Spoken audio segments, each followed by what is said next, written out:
Media తెలుగుకి స్వాగతం. రాష్ట్రంలోని పేదరికాన్ని నిర్మూలించడమే లక్ష్యంగా ప్రభుత్వం రూపొందించిన స్వర్ణాంధ్ర విజన్ 2047లో భాగమైన P4 విధానంపై సీఎం చంద్రబాబు నాయుడు మంగళవారం అధికారులతో మీడియా సమీక్ష నిర్వహించారు.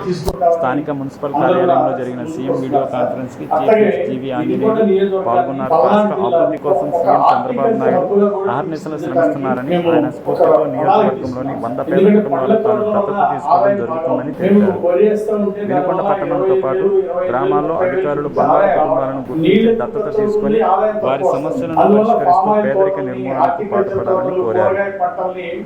P4 అనేది ఈరోజు దేశంలో కాదు సార్, ప్రపంచంలో కూడా ఒక ఆదర్శం సార్. మీరు తీసుకున్న ఈ యజ్ఞంలో మేము కూడా అందరం కూడా భాగం పంచుకుంటాం సార్. చాలా మంది ఇంట్రెస్ట్ గా ముందుకు వస్తున్నారు సార్. మీరు కొన్ని కుటుంబాలు దత్తత తీసుకున్న తర్వాత తీసుకుంటామని అందరూ కూడా ఆదర్శం ముందుకు వస్తున్నారు సార్.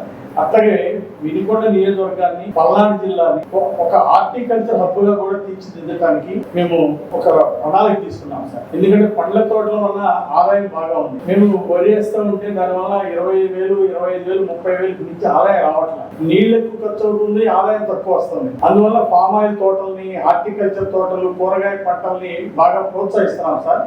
దాని మీద హార్టికల్చర్, డ్రిప్ ఇరిగేషన్ ఇలాంటితో ఒక మీటింగ్ పెట్టాం సార్. ఎంప్లాయీస్ అందరికి, రైతులు కలిపి ఒక మీటింగ్ కూడా పెట్టాం సార్. అలాగే 11వ తారీఖు ఒక పెద్ద రైతుల ఎగ్జిబిషన్ కూడా పెడుతున్నాం సార్. అంటే రైతులు మీరు చెప్పినట్టు ఆర్థిక ప్రగతికి 2047 ఆర్థిక ప్రగతికి బాటలో వేయడానికి మార్గంగా మేము ఈ ఎంచుకున్నాం సార్. రైతులందరినీ ఒక ఆర్థిక ప్రగతిలో ముందుకు తీసుకెళ్తే అప్పుడు మాకు అగ్రికల్చరే మా ప్రాంతంలో ఎక్కువ బేస్ సార్ ఇక్కడ. అందువల్లే రైతులు ప్రోత్సహిస్తున్నాం సార్. ఈ హార్టికల్చర్ హబ్ గా తీర్చిదిద్దడం ద్వారా మా రైతులు తలసరి ఆదాయం పెంచుతాం సార్.